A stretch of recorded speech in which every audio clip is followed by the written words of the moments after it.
चतुर्मास की निद्रा तोड़ी जागे विष्णु भगवान, देव उठान की रात्रि को करे सबका कल्याण। मास की निद्रा से विष्णु भगवान जाग जाते हैं और भगवान विष्णु के जागते ही शुभता का संचार हो जाता है और आज के दिन ही तुलसी और शालिग्राम का विवाह किया जाता है। भगवान विष्णु और माँ लक्ष्मी की पूजा करी जाती है और रात दिन जगाकर विष्णु भगवान का नाम जपा जाता है और उनसे आशीर्वाद लिया जाता है। इसे हम प्रबोधनी एकादशी, जिसे देवउठान एकादशी भी कहते हैं, कार्तिक महीने के शुक्ल पक्ष की एकादशी को मनाई जाती है। साल 2024 में यह व्रत 12 नवंबर को है।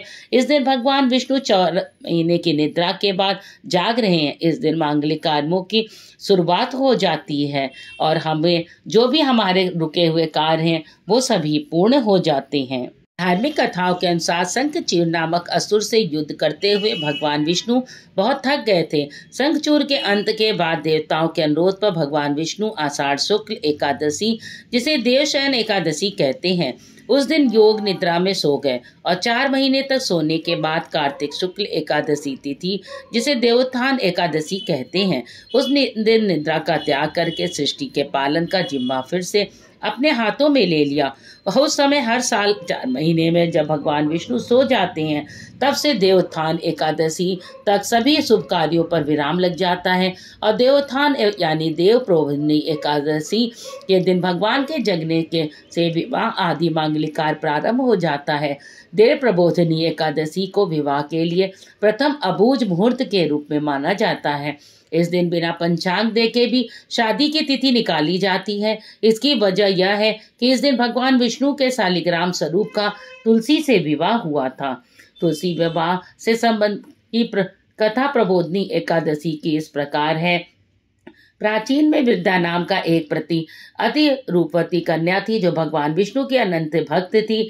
वृंदा का विवाह भगवान शिव के अंश से उत्पन्न जलंधर नामक असुरों के राजा से हुआ था। जलंधर महाबलशाली योद्धा था। वृंदा से विवाह के बाद उसकी शक्ति और बढ़ गई थी, क्योंकि देवी वृंदा की भक्ति और सतीत्व यह अजय हो गया था। भगवान शिव के लिए भी जलंधर को पराजित करना कठिन हो गया था। जलंधर ने अपने बल और शक्ति के अहंकार में आकर देवताओं को स्वर्ग से निकाल दिया और स्वयं स्वर्ग पर राजा बन गया था। देवतागण भगवान विष्णु के पास अपनी परेशानी लेकर पहुंचे।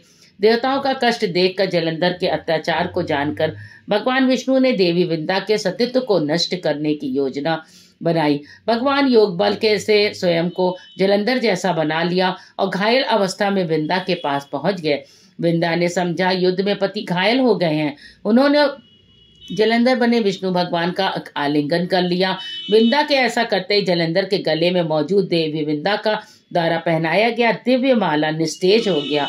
भगवान शिव ने इसी समय जलंधर का वध कर दिया।